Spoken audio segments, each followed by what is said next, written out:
ஜெபம் செய்வோம். அன்பும் இரக்கமுள்ள பரலோக தகப்பனே, மனமகிழ்ச்சியான இந்த காலை வேளைக்காக நன்றியோடு ஸ்தோத்திரிக்கிறோம்.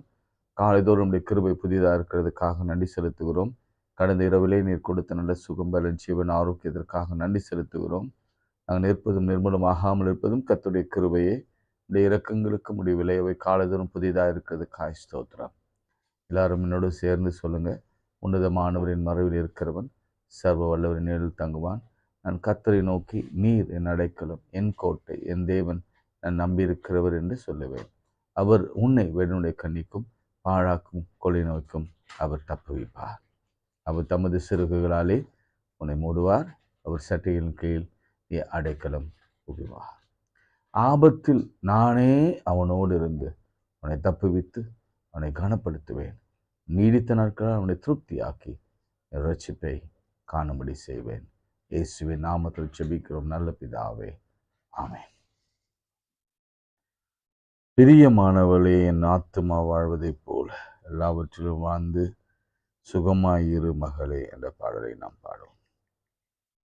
பிரியமானவனே, உன் ஆத்துமா வாழ்வது போல் நீ எல்லாவற்றிலும் வாழ்ந்து சுகமாயிரு மகனே. பிரியமானவளே, உன் ஆத்துமா வாழ்வது போல் எல்லாவற்றிலும் வாழ்ந்து சுகமாயிரு மகளே. வாழ்க்கை என்பது போராட்டமே, நல்லதொரு போராட்டமே. வாழ்க்கை என்பது போராட்டமே, நல்லதொரு போராட்டமே. ஆவிதரும் பட்டயத்தை ஆவிதரும் பட்டயத்தை எடுத்து போராடி வெற்றி பெறு, எடுத்து போராடி வெற்றி பெறு. பிரியமானவளே, உன் ஆத்துமா வாழ்வது போல் எல்லாவற்றிலும் வாழ்ந்து சுகமாயிரு மகளே. பிரியமானவளே, உன் ஆத்துமா வாழ்வது போல் எல்லாவற்றிலும் வாழ்ந்து சுகமாயிரு மகளே. பிரயாணத்தில் மேடு உண்டு, பள்ளங்களும் உண்டு. மெதித்திடுவாய், தாண்டிடுவாய், மெதித்திடுவாய், தாண்டிடுவாய். மான்கால்கள் உனக்கொண்டு மறவாதே, மான்கால்கள் உனக்கொண்டு மறவாதே. பிரியமானவரே, உன் ஆத்துமா வாழ்வது போல் எல்லாவற்றிலும் வாழ்ந்து சுகமாயிரு மகளே. ஓட்டப்பந்தயம் நீ ஓடுகிறாய், ஒழுங்கின்படி ஓடு மகனே. ஓட்டப்பந்தயம் ஓடுகிறாய், ஒழுங்கும்படி ஓடு மகளே. நெருங்கி வரும் பாவங்களை, நெருங்கி வரும் பாவங்களை உதறி தள்ளிவிட்டு ஓடி மகனே, உதறி தள்ளிவிட்டு ஓடு மகளே. பிரியமானவளே, உன் ஆத்துமா வாழ்வது போல் எல்லாவற்றிலும் வாழ்ந்து சுகமாயிரு மகளே. பிரியமானவனே, உன் ஆத்துமா வாழ்வது போல் எல்லாவற்றிலும் வாழ்ந்து சுகமாயிரு மகளே. கைகளை உயர்த்தி எலியாவை போல நாம் ஜெபிக்கலாமா? எலியாவின் தேவன் என் தேவன். Yes lord. ஆண்டவரே, பாகாலுக்கு முன்பாக எலியா நிற்கும் பொழுது, கர்த்தர் தெய்வம் என்றால் கர்த்தரை சேவியுங்கள், பாகால் தெய்வம் என்றால் பாகாலை சேவியுங்கள். எத்தனை நாளைக்கு 2 நினைவுகளாக குந்தி குந்தி நடப்பீர்கள் என்று சொல்லி வானத்திலிருந்து அக்னி இறங்கும்படி கருத்தாய் செபித்தார். அக்னி இறங்கி வந்தது. தண்ணீர், பலிப்பீடம் எல்லாவற்றையும் நக்கி போட்டது. பாகால் தீர்க்கதரிசிகளை ஒன்று விடாமல் கொன்று போட்டான். ஆண்டவரே, அப்படி பயபக்தி உள்ள எலியாவை போல நாங்களும் சமூகத்தை நோக்கி கருத்தாய் ஜெபிக்கிறோம். இன்றைக்கு மழை வேண்டும் என்று அன்றைக்கு ஜெபித்த பொழுது, கருத்தாய் ஜெபித்த பொழுது, 7 முறை ஜெபித்த பொழுது, 7வது முறை முழங்காலில் நின்று, 7 முறையும் முழங்காலில் நின்று, 7வது முறை ஒரு உள்ளங்கை மேகத்தை பார்த்து அவன் சொன்னான், வேலைக்காரனிடத்தில், நீ ராஜாவிடத்தில் போய் சொல்லு, ஒரு பெரிய இரைச்சலின் சத்தத்தை நான் கேட்கிறேன், பெருமழையின் இரைச்சின் சத்தத்தை நான் கேட்கிறேன். ராஜாவை சீக்கிரம் போ சொல்லு, அவன் பயணம் இடையிலே தடைப்படாதபடிக்கு சீக்கிரம் போ சொல்லு. அவன் போவதற்கு முன்பாக, ரதத்திற்கு முன்பாக எலியா ஓடி முன்னே போய் சேர்ந்தான். கருத்தாய் ஜெபம் பண்ணினான், மழை நின்றது. கருத்தாய் ஜெபம் பண்ணினான், மழை வந்தது. ஆண்டவரே, நாங்களும் ஏதோ ஜெபிக்கிறோம் என்பதல்ல, இந்த நாளிலே கருத்தாய் ஜெபிக்கிறோம். ஒவ்வொருவரும் தேர்வுக்காக, ப்ரமோஷனுக்காக, டிரான்ஸ்ஃபருக்காக, கேன்சருக்காக, யூட்ரஸ் ப்ராப்ளத்துக்காக, ஸ்கின் அலர்ஜிக்காக, நுரையீரல் பாதிப்புக்காக, இருதயத்துக்காக, மூளை மண்டலத்துக்காக, செயலிழந்த உறுப்புகள் செயல்படும்படியாய், இணைக்கப்படும்படியாய், கட்டுகள் அறுக்கப்படும்படியாய், பிசாசுகள் வெளியேறும்படியாய், சாபங்கள் முறிக்கப்படும்படியாய், கடன்கள் அடைக்கப்படும்படியாய், பிசினஸ்கள் தொடர்ந்து இயங்கும்படியாய் கருத்தாய் ஜெபிக்கிறோம். எலியாவை போல கருத்தாய் ஜெபிக்கிறோம். ஆண்டவரே, நீங்க பதில் கொடுத்துட்டீங்க, ஸ்தோத்திரம். இன்றைக்கு தந்துட்டீங்க, ஸ்தோத்திரம். இயேசுவின் நாமத்தில் தேர்வு எழுதுகிற பிள்ளைகளுக்கு விசேஷ ஞானத்தை கொடுக்குறீங்க, உங்களுக்கு நன்றி செலுத்துறோம். மரண பயங்கள் மாறுறதுக்காய் ஸ்தோத்திரம். ஐசியில் இருக்கிறவங்க வெளியே வரப்போவதுக்காய் ஸ்தோத்திரம். இயேசுவின் நாமத்தில் ஜெபிக்கிறோம் பிதாவே, ஆமென், ஆமென். பிரியமானவர்களே, நெகேமியா ரொம்ப இன்ட்ரெஸ்டிங். இதை படிக்க படிக்க எனக்கே ஆச்சரியம், நிறைய ஆச்சரியங்கள் எனக்கு காத்திருந்தது. அதில் ஒரு ஆச்சரியத்தை நான் உங்களோடு கூட நான் பகிர்ந்து கொள்ள விரும்புகிறேன். இது ஹிஸ்டரி, ஒரு இன்ட்ரடக்ஷன் மாதிரி சொல்லிட்டு நான் 2வது அதிகாரத்துக்குள்ளே போகிறேன். யார் அந்த நெகேமியா அப்படின்ற ஒரு கேள்வியை நீங்கள் வச்சுங்க. அதே மாதிரி பைபிளை நம்ம வாசிக்கிற பொழுது ஒரு கதாபாத்திரத்தோட இன்னொரு கதாபாத்திரத்தை தொடர்பு வைத்து நீங்கள் வேதத்தை படிச்சிங்கன்னா உங்களுக்கு இன்னும் ரொம்ப தெளிவாக அழகாக உங்களுக்கு புரியும். இப்போது நெகேமியா நேற்றே சொன்னேன்.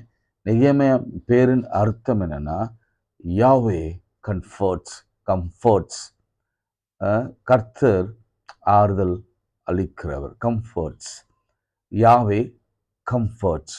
நல்ல ஞாபகம் வச்சுக்கோங்க.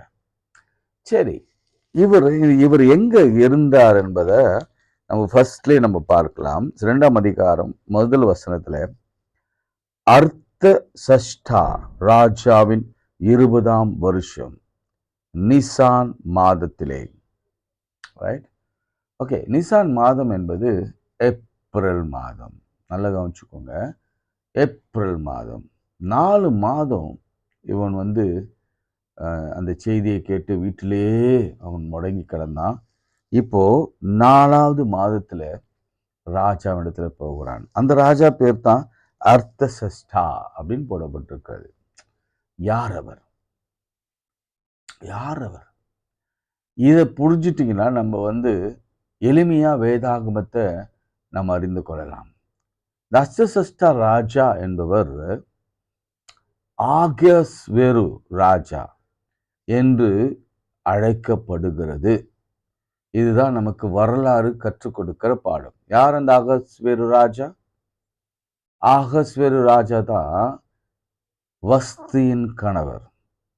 ஆகாஸ்வேரு ராஜா தான் எஸ்தரை திரும்ப கல்யாணம் பண்ணி கொண்டவர்.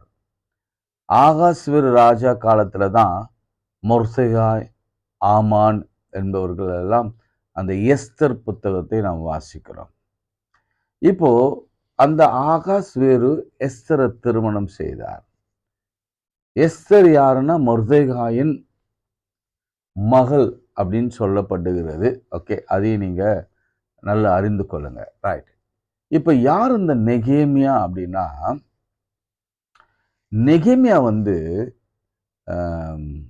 எஸ்தரை மாமீன் அப்படின்னு கூப்பிடணும். அப்போது என்ன முறை அப்படின்னு நீங்கள் புரிஞ்சுக்கோங்க.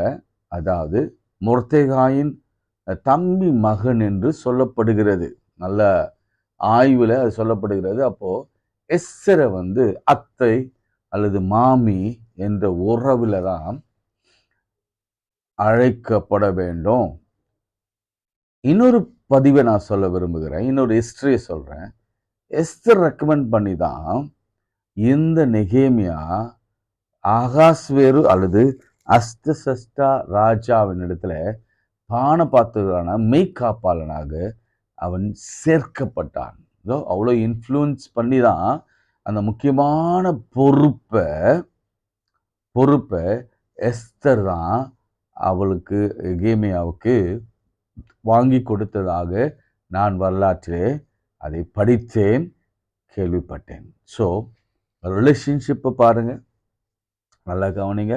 இப்போ நீங்கள் நெகேமியா அப்படின்னோடனே உங்களுக்கு மனசில் வரணும். இனி நம்ம காலையில் ஜெபிக்கிறவங்க பைபிளை மாத்திரம் எனக்கு நம்ம மறக்கவே கூடாது. நெகேமியா அப்படின்னா கம்ஃபர்டர், ஆறுதல் கொடுக்கிறவர். கர்த்தர் ஆறுதல் கொடுக்கிறவர். யார் அந்த நெகேமியா? எஸ்தரின் மருமகனாக அல்லது அந்த மாதிரியான ஒரு உறவு, அத்தை மாமன் என்று சொல்லுகிற அந்த உறவு மொர்தெகாய்க்கு பிளட் ரிலேட்டிவாக அவர் இருந்தார். அவர் இன்ஃப்ளூயன்ஸ் பண்ணி தான் அல்லது எஸ்தர் இன்ஃப்ளூயன்ஸ் பண்ணி தான் இந்த பானபாத்திர வேலையை அவன் வாங்கி கொடுத்ததாக நமக்கு வரலாறு சொல்லுகிறது. இப்போ ஒரு 4 மாதம் செய்தி கேட்டவுடனே ஒரு ஆப்சண்ட் ஆயிட்டார், வேலைக்கு போல. ஏன்னா 4 மாதம் உட்கார்ந்து துக்கித்து புலம்பி உபவாசித்து ஆண்டவரை தேடினான். அவனால் ஒன்றும் இருக்க முடியல. செய்தி வருது, எருசலேமிலிருந்து ஒரு செய்தி வருது. எப்பா, நீனா நல்லா இருக்கிற, அரண்மனையில் ரொம்ப ஜாலியாக இருக்கிற, அதுவும் மாத்திரமில்ல நல்ல வசதியோடு கூட நீ அரண்மனையில் தங்கியிருக்கிற. ஆனால் உன் யூத இனம் எப்படி இருக்கு பார்த்தியா? அலங்க இடிக்கப்பட்டு ஜனங்க பெஞ்சாதிகள் பிள்ளைகள் எல்லாம் பயங்கரமான கஷ்டத்தில், வறுமையில், வேதனையில், கடனில், துன்பத்தில், கண்ணீரில் மூழ்கி இருக்கிறாங்களே, நீ நல்லா இருக்கிறியப்பா அப்படின்னு அந்த செய்தி கேட்ட உடனே அவன் ஆடலான அவன் சதை ஆடுன்னு சொல்லுவாங்கல்ல, அப்படியே அவன் இடிந்து போய் உட்கார்ந்து தான் இப்போ ராஜாவிடத்துல அவன் கேட்க போகிறான். இன்ஃப்ளூயன்ஸ் பாருங்க, அதுதான் ஆண்டவர் செய்கிற பெரிய காரியம். ஒவ்வொன்றுக்கும் தொடர்பு உண்டு. நெகேமியா காலம் வந்து 435 சுமார் அப்படிப்பட்ட காலம், பிசி. இப்போ அந்த 2வது வசனம் கேட்குது. ராஜா கேட்கிறாரு, என்னப்பா துக்கமுகமா இருக்கிற, ஏன் வரல? ஒரு 4 மாதம் ஆச்சே, உனக்கு என்ன பிரச்சனை? இது வியாதி இல்லையப்பா, இது மனதின் துக்கமே ஒழிய வேறு ஒன்றுமல்ல என்று சொல்ல, மீதியெல்லாம் நேற்று நாம் வாசித்தோம். இன்றைக்கு அதே 2ஆம் அதிகாரத்தை நாம் திருப்பிக் கொள்ளலாம். 2ஆம் அதிகாரத்தில் 11ஆம் வசனத்தை நாம் வாசிக்கலாம். ரொம்ப இன்ட்ரெஸ்டிங்காக இருக்கும், நீங்கள் வாசிங்க. நான் எருசலேமுக்கு வந்து அங்கே 3 நாள் இருந்த பின்பு, 3 நாள் அவர் வந்துட்டு அவர் இருக்கிறார். நான் சில மனுஷரை கூட்டிக் கொண்டு ராத்திரியில் எழுந்து நகர் சோதனை செய்தேன். ஆனாலும் எருசலேமுக்காக செய்யும்படி என் தேவன் என் மனதிலே வைத்ததை நான் ஒருவருக்கும் அறிவிக்கவில்லை. நான் ஏறிப்போன மிருகமே அல்லாமல் வேறொரு மிருகமும் என்னோடு இருந்ததில்லை. இந்த ஒரு வசனத்தை முதல்ல நல்லா உள்வாங்குங்க. அவனுக்கு ஒரு செய்தி கிடைக்குது, எருசலேம் அடங்கும் இடிக்கப்பட்டிருக்கிறதுன்னு செய்தி கிடைக்குது. மனதுல ஒரு பெரிய பாரம். ஐயோ, தேவ நகரம், கர்த்தரின் நகரம் இடிக்கப்பட்டிருக்கிறத, மாத்திரமல்ல என் ஜனங்கள் எல்லாம் பாழாய் போயிருக்கிறாங்களே, என் ஜனங்கள் எல்லாம் அழிந்து கொண்டு இருக்கிறாங்களே, என் ஜனங்களை மீட்க வேண்டும் அப்படின்னு அவனுக்கு ஒரு ஒரு ஜெப வேண்டுதல். அதுக்காக 4 மாசம் ஜெபம் பண்ணான். அதான் திரும்ப திரும்ப சொல்றேன், ஒரு காரியம் நடக்கணும்னா விடக்கூடாது ஆண்டவரை. 4 மாசம் இன்ஃபேக்ட் வேலைக்கு போகாம ஜெபம் பண்ணா அப்படின்னு தான் இன்றைக்கு நான் வாசித்தேன். 4 மாசம் இடைவிடாமல் ஜெபித்தான். ஜெபித்துட்டு ராஜாவின் தயவு கிடைக்குது. ராஜா என்ன செய்யறாரு உங்களுக்கு தெரியும். இந்த பாத்தீங்கன்னா நிறைய சீட்டு கொடுக்குறாரு, நிறைய உதவி செய்யறாரு. உதவி செய்து நீ போப்பா அப்படின்னு சொல்லி அவரை அனுப்பி விடுகிறார். இப்போ மனதுல ஒரு காரியம், என்ன காரியம்? அலங்கத்தை நம்ம கட்ட வேண்டும் என்பதுதான் அவருடைய காரியம். ஆனா நகரத்துக்குள்ள வந்துட்டாரு. ஒரு வீட்டில் எடுத்து வாடகை எடுத்து தங்குறாரு. தங்கிட்டு யாருக்கிட்டையும் ஒரு வார்த்தை கூட பேசவே இல்லை. கையில் நிறைய பணம் இருக்கு. மனசுல ஒரு காரியத்தை செய்ய வேண்டும் என்ற ஒரு திட்டம் இருக்கு, பிளான் இருக்கு. ஆனா அதை எக்ஸிக்யூட் பண்ணும்படியா என்ன செய்யறாருன்னா 3 நாள் அந்த சிச்சுவேஷனை அசஸ் பண்றாரு. கவனிங்க, பைபிள நீங்க இப்படிதான் பண்ணி, ஒரு லீடர், ஒரு குடும்ப தலைவன் அல்லது ஒரு பிள்ளை அல்லது ஒரு மக, யாரா இருந்தாலும் சரி, நமக்கு ஆண்டவர் தயை பாராட்டி இருக்கிறார், நமக்கு கிருபையா கல்வி கொடுத்திருக்கிறார், கிருபையா வேலையை கொடுக்க போகிறார் அல்லது வேலை கொடுத்திருக்கிறார், வருமானத்தை கொடுத்திருக்கிறார், நமக்கு ஒரு விஷனும் இருக்கிறது, கர்த்தர் ஒரு திட்டத்தை கொடுத்திருக்கிறார். அவர் நம்ம கனவுல பேசியிருப்பார், தீர்க்கதரிசி வழியா பேசியிருப்பார், அல்லது மற்றவருடைய இன்ஸ்பிரேஷன்ல நம்ம வந்திருக்கோம். நம்ம ஒரு காரியத்தை செய்யணும், ஒரு பிஸ்னஸ் பண்ணணும், ஒரு ஸ்கூலை ஆரம்பிக்கணும், அல்லது ஒரு மார்க்கெட்டிங் வேலையில இருக்கணும், அல்லது ஒரு ஹோட்டல் ஆரம்பிக்கணும், அல்லது வேற ஏதோ ஒன்று காரியங்கள் செய்யணும், வீட்டை கட்டணும், திருமணத்தை நடத்தி பார்க்கணும், இந்த வீட்டை நான் வாங்கணும், கார் வாங்கணும், அல்லது ஃப்ளாட் வாங்கணும், அல்லது பைக் வாங்கணும். இது எல்லாருக்கும் உடனே போய் என்கிட்ட பணம் இருக்கு தம்பட்ட அடிக்கக்கூடாது. போய் நேராக போயிட்டு எல்லாருக்கிட்டையும் எனக்கு ஆண்டவர் இப்படி ஒரு ஆசையை வைத்திருக்கிறார், ஆசை கொடுத்திருக்கிறார், நான் இதை செய்ய போகிறேன். வாயை திறக்கவே கூடாது, வாயை திறக்க கூடாது. முதல்ல first point, make an accurate assessment of a situation. எழுதி வச்சுக்கோங்க பைபிள்லயே. இந்த வசனத்தை போட்டுட்டு 3 நாள் இரவில எருசலேம் சுற்றி அவன் மிருகத்தின் மேலே ஏறி அவன் சுற்றி சுற்றி அசஸ் பண்ணி வரான். அவன் சொல்றான், என் மிருகமே தவிர வேற யாரும் என்னோட இல்லை. கவனிங்க, அதிகமா வாய் திறந்து பேசி நான் அதை செய்ய போறேன், நான் இதை செய்ய போறேன், நான் அதை வாங்க போறேன், நான் இதை வாங்க போறேன், நான் இந்த ஊழியத்துக்கு போறேன், அல்லது இந்த தலைமை பொறுப்புக்கு நான் போறேன், எனக்கு அதாவது ப்ரொமோஷன் கிடைக்க போகுது, அல்லது நான் இவ்வளவு ஜுவல் வாங்க போறேன், ரொம்ப அதிகமா பேசி பேசி அது நடக்காம போனா எப்படி நடக்கணும்? அசஸ் பண்ணும். என்ன அசஸ்மெண்ட்? உன் காரியம் என்ன, உன்னுடைய வருமானம் என்ன, உன் சோர்ஸ் ஆஃப் இன்கம் என்ன, நீ அது மாத்திரமல்ல, உன்னுடைய கடன் எவ்வளவு இருக்கிறது, உன்னுடைய ஃபினான்ஷியல் பிளானர். நான் ஆரம்பத்தில் சொன்னேன், நீ ஃபர்ஸ்ட் நியூ இயர் அப்பயே நீ ஃபினான்ஷியல் பிளான் பண்ணணும். நிறைய பேர் இடத்துல சொன்னேன், டைரி எடுத்து எழுதுங்கன்னு சொன்னேன். நான் எவ்வளோ சம்பளம் வருது எழுதுங்க, 1/10 ஆண்டவருக்கு கொடுங்க, மீதி ஒரு 10% சேர்த்து வைங்க, மீதி 80% உங்களுக்காக செலவு செய்யுங்க. இன்னைக்கு என்ன வரவு, நாளைக்கு என்ன செலவு, இன்னைக்கு என்ன செலவு எழுதி வைங்க. 10 ரூபானாலும் கூட எழுதி வைங்க. அசஸ் பண்ணுங்க. எனக்கு 2 லட்சம் பணம் வருது, அல்லது 1 லட்சம் வருது, அல்லது 50,000 வருது, 20,000 வருது. இந்த 20,000த்துல நான் வண்டி வாங்கலாமா? சைக்கிள் வாங்கணுமா? 50,000த்துல நான் பைக் வாங்கணுமா? 1 லட்சம் ரூபாயில நான் ஒரு கார் வாங்கணுமா?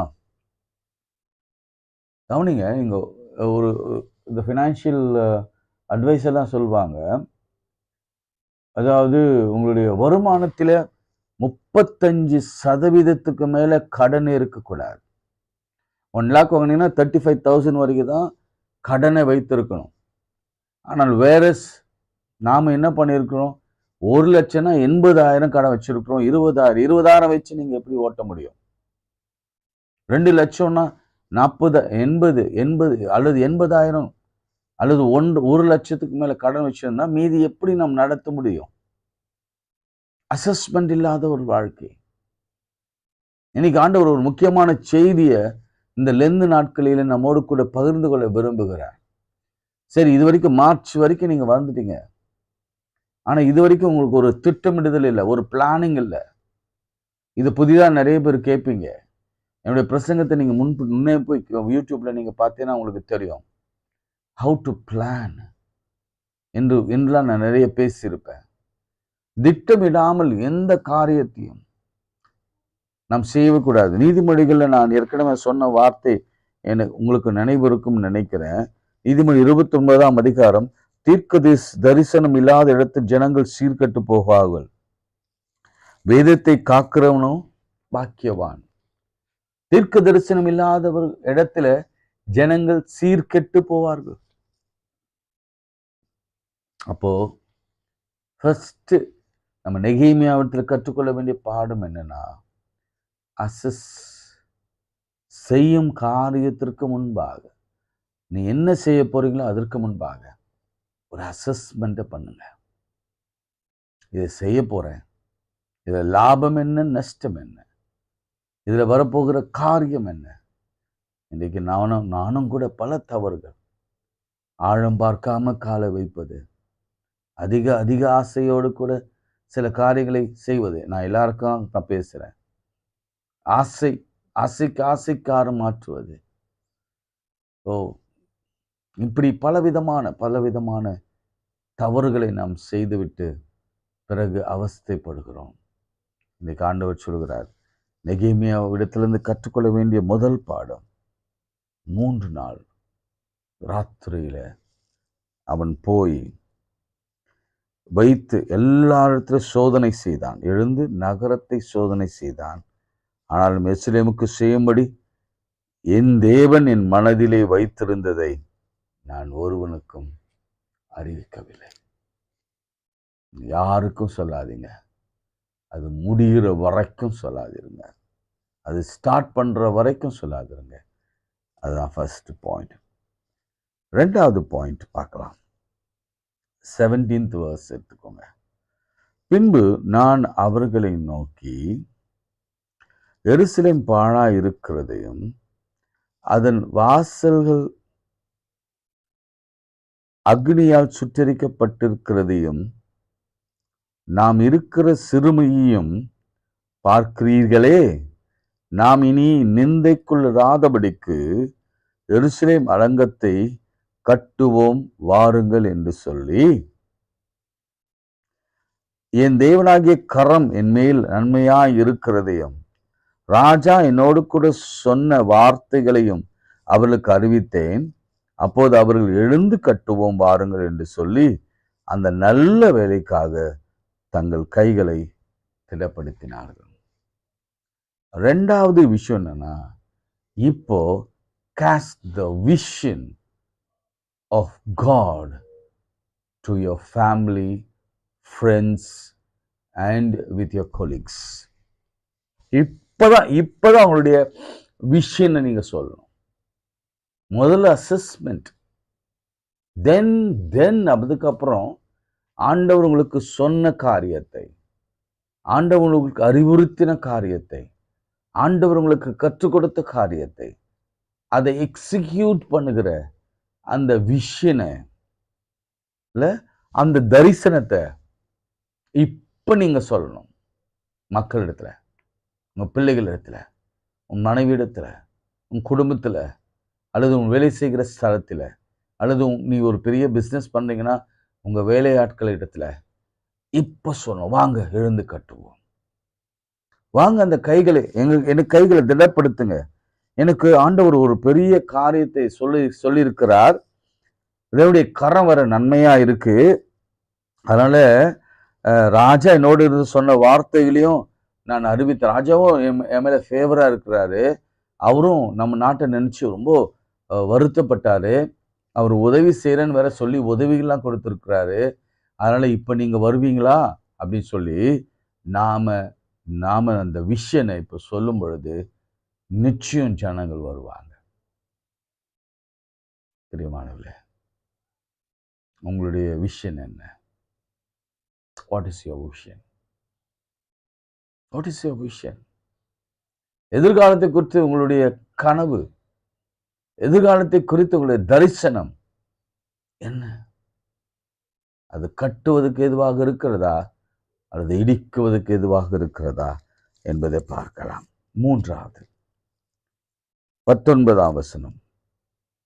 ஓரேனாகிய சன்பிலாத்தும் அமோனியனாகிய தொபியாவும் என்னும் ஊழியக்காரனும் அர்பீனனாகிய கேஷ்யமும் இதை கேட்டபோது எங்களை பரியாசம் பண்ணி எங்களை நிந்தித்து, நீங்கள் செய்கிற இந்த காரியம் என்ன?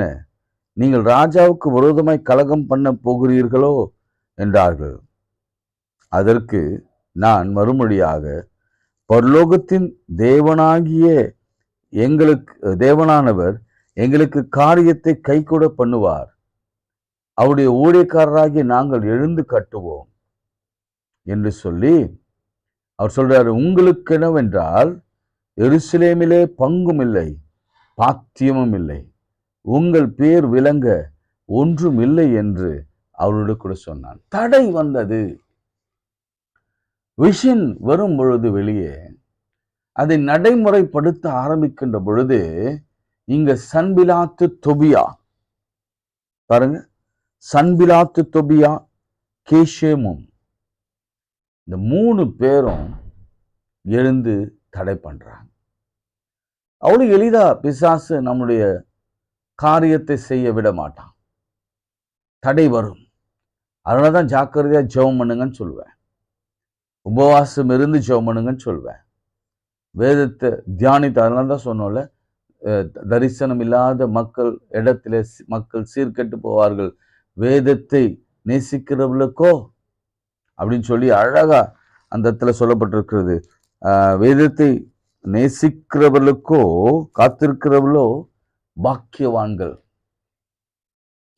அப்போ தடை வந்தா என்ன செய்யணும் தெரியுமா? ஜெபிக்கணும். இங்க 3வது ஒரு குறிப்பு நம்ம பார்க்கலாம். என்ன குறிப்பு என்று சொன்னால், சோர்ந்து போகாமல். யாரும் 3 பேர் வந்து தடுத்தாங்க. சரி, ஓகே, இனி நான் அதை செய்ய போறதில்ல. நோ, சோர்ந்து போகாமல் நம்ம தொடர்ந்து அந்த வேலைக்காக நம்ம கைகளை திடப்படுத்தணும். எத்தனை தடைகள் வந்தாலும், எவ்வளவு ஊழியக்காரர்களுக்கு எவ்வளவு தடைகள் வந்ததில்லை. அந்த தடைகள் மத்தியிலே அவங்க கர்த்தரை நம்பி அவங்க நன்மை செய்ய அவர்கள் புறப்பட்டு போனாங்க. காரியங்களை செய்ய புறப்பட்டு போனாங்க. கர்த்தர் அவங்க காரியங்களை ஜெயமாய் முடிய பண்ணினார். நீங்க பைபிள்ல நிறைய பேர் எடுத்துக்கொள்ளலாம். தரிசனம், ஒரு யோசேப்புக்கு தரிசனம் கொடுக்கப்பட்டது. அதான் இந்த ஒரு காரியத்தை உங்களுக்கு சொல்றேன். இப்போ ஒரு கான்ட்ராஸ்டான விஷயம் சொல்றேன். இங்க நெகேமியா தரிசனம் கிடைச்ச போது மனதிலே வச்சு யாருக்கும் சொல்லாம இருந்தான். யோசேப்பு ஏன் இவ்வளவு பாடுபட்டான்னு தெரியுங்களா? 13 வயசுலேயே போயிட்டு அவரு தம்பட்ட அடிச்சிட்டார். ஐயோ, நான் தான் உயர்ந்திருப்பேன், நீங்களாம் என் கால் கீழே இருப்பீங்க. உடனே பார்த்தானுங்க, இந்த தரிசனம் நிறைவேறவே கூடாது, இவனை ஒழிச்சு கட்டணும் அப்படின்னு குடியில போட்டானுங்க. அங்கிருந்து தூக்கி வித்தானுங்க.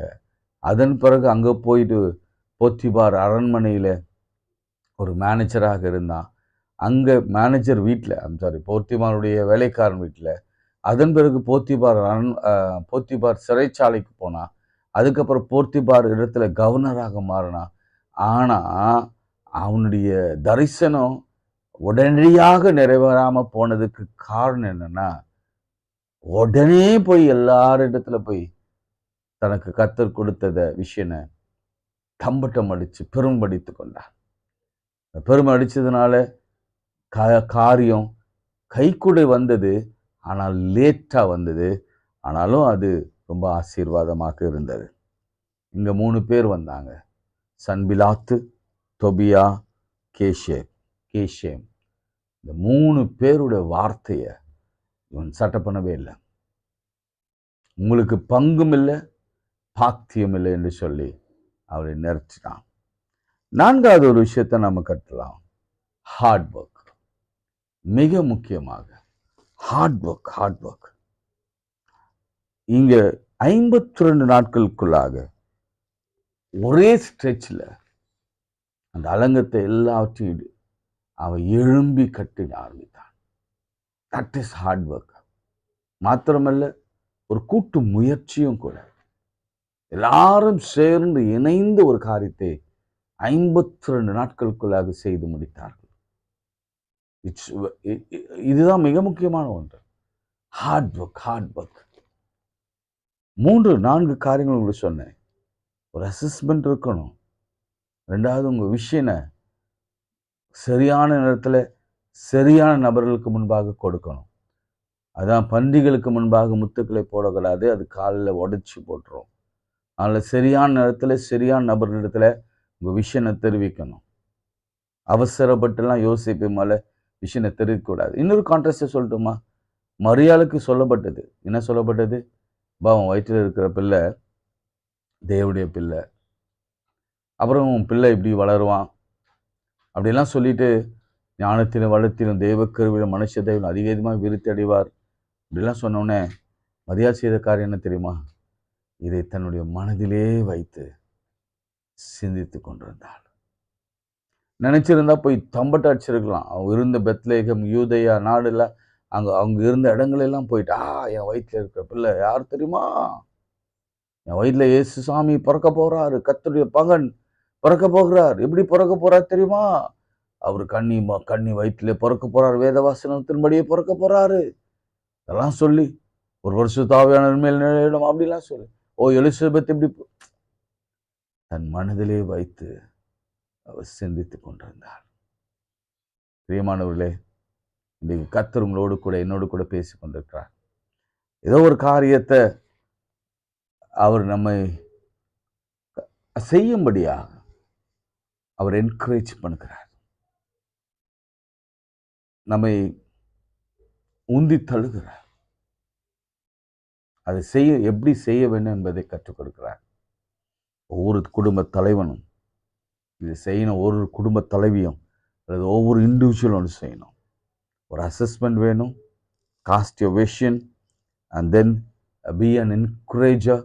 சொல்லுங்க, எத்தனை தடை வந்தாலும் கவலைப்படாதீங்க. சன்பிலாத்து மாதிரி யார் வந்தாலும் கவலைப்படாதீங்க. நாம் இந்த நல்ல காரியத்தை என் தேவன் எனக்கு கொடுத்தார், என் சிந்தையிலே வைத்தார். நான் ராஜாவிடத்தில் போனேன். ராஜாவும் எனக்கு சாதகமாய் காரியங்களை அவருக்கு செய்தார், சட்டத்தை கொடுத்தார், எழுதி கொடுத்தார். நான் அந்த நல்ல காரியத்துக்கு வந்திருக்கிறேன் அப்படின்னு சொல்லி எல்லாரும் என்கரேஜ் பண்ணி ஒரு கூட்டு முயற்சியோடு கூட அலங்கத்தை கட்டி எழுப்பினான். ஆனாலும் அங்கே கவனிங்க, ஹார்ட் ஒர்க். பிரியமானவர்களே, நாம் செய்கிற காரியம், கடினமான உழைப்பு, இவை நமக்கு மிகுந்த பலனை கொண்டு வந்து கொடுக்கும். இறுதியாக 2-3 வசனங்களை சொல்லி நான் ஜெபிக்க விரும்புகிறேன். ஏசாயா 56ஆம் அதிகாரம், இந்த வசனத்திற்கு இணையான வசனம். நான் அவர்களுக்கு என் ஆலயத்திலும் என் மதில்களுக்குள்ளும் குமாரருக்கும் குமாரத்துக்கும் உரிய இடத்தையும் கீர்த்தியும் பார்க்கிலும் உத்தம இடத்தையும் கீர்த்தியும் கொடுப்பேன். யாருக்கு? கர்த்தருக்காக நெகேமியாவை போல வைராக்கியத்தோட, விஷனோட, அசஸ்மெண்டோட, கடின உழைப்போட, நல்ல ஒரு உற்சாகமான மனது, என்கரேஜ்டு எனர்ஜியோட கூட இருக்கிறவங்களுக்கு என்ன சொல்றாரா, இந்த வசனத்தை திரும்ப திரும்ப நீங்க வாசிங்களேன். எப்படி சொல்றப்படுறாங்க, நான் அவர்களுக்கு என் ஆலயத்திலும் என் மதில்களுக்குள்ளும் குமாரருக்கும் குமாரத்திகளுக்கும் உரிய இடத்தையும் கீர்த்தியும் பார்க்கிலும், என் குமாரனுக்கு குமாரத்திக்குள்ள கொடுக்கிற கீர்த்தியை காட்டிலும் உத்தம இடத்தையும் கீர்த்தியும் கொடுப்பேன், என்றும் அழியாத நித்திய நாமத்தை அவளுக்கு அருளுவேன். அது ரொம்ப பிளாக் லெட்டர்ல எழுதி இருக்கு பாருங்களேன். என்றும் அழியாத நித்திய நாமத்தை அவளுக்கு அருளுவேன். நெகேமியா போல கர்த்தருடைய காரியத்திற்காக மனபாரத்தோடு வேண்டுதல் செய்து காரியங்களை வாய்க்க பண்ணுகிற பொழுது, செய்கிற பொழுது, கடினமாய் உழைக்கிற பொழுது, கர்த்தர் சொல்கிற வார்த்தை தரமா, என்றும் அழியாத, அது என்ன அழகா பிளாக்ல போட்டிருக்காங்க பாருங்களேன், என்றும் அழியாத நித்திய நாமத்தை அவளுக்கு அருள்வேன். உங்களுக்கு ஆண்டவர் சொல்லுகிறார், என்று அழியாத நாமம், வரலாற்றில் எழுதப்பட வேண்டிய, பொதிக்கப்பட வேண்டிய நாமத்தை உங்களுக்கு நான் எழுதுவேன் என்று ஆண்டவர் சொல்லுகிறார். இன்னொரு வசனத்தை சொல்லி நான் செபிக்கிறேன். 102 சங்கீதம் 13 வசனம், Psalm 102:13. தேவரீர் எழுந்தருளி சீயோனுக்கு இறங்குவீர், அதற்கு தயம் செய்யும் காலமும் அதற்கு குறித்த நேரம் வந்தது. தயை செய்யும் காலம், குறித்த நேரம் வந்தது. தயை செய்யும் காலம். பிரியமானவர்களே, இந்த ஆண்டவர் நம்மோடு கூட முகமுகமாய் பேசியிருக்கிறார். நிறைய பேர் தவறான முடிவுகளை எடுக்க நீங்க நினைச்சிருந்தீங்க. அதனால உங்களை பார்த்து ஆண்டவர் என்ன பாச, உட்கார்ந்து யோசி தம்பி, உட்கார், உபவாசத்தோட உட்கார், ஜெபத்தோட உட்கார், அழுகையோடு உட்கார், உபவாசத்தோட உட்கார். ராஜா கண்களில் உனக்கு தயவு உண்டு பண்ணுவேன். ராஜா கண்களில் மாத்திரமல்ல, எருசலேம் நகரத்திலே உனக்கு நான் தயவு, எல்லார் மனுஷரிலும் தயவு, எல்லாரும் நோடு கூட சேர்ந்து இந்த நல்ல காரியத்துக்காக நான் கைகளை திடப்படுத்துவாங்க. அந்த தயவு உண்டு பண்ணுவேன். உனக்கு விரோதமாய் உருவாக்கப்படுகிற எந்த ஆயுதமும் வாய்க்காது போகும். சன்பிலாத்து, தொபியா, கேஷேப், யாரா இருந்தாலும் அவளுடைய ஆலோசனைகள், துராலோசனைகள், தடைகள் எல்லாம் அவமாக்குவேன், அழித்து போடுவேன். பங்கும் இல்லை, பாதியும் இல்லை என்று சொல்லி நான் அவருடைய நிர்பலமாக்குவேன். ஆண்டவரே, இப்படி நாங்கள் செய்ய போகிறோம். ஆண்டவரே, இந்த ஒரு பொருத்தனை மாத்திரம் பண்ணுங்க. ஜெபம்லாம் அன்புள்ள ஆண்டவரே, இந்த காரியத்தை எங்களோடு கூட மனதிலே போட்டியதற்காக ஸ்தோத்திரம்.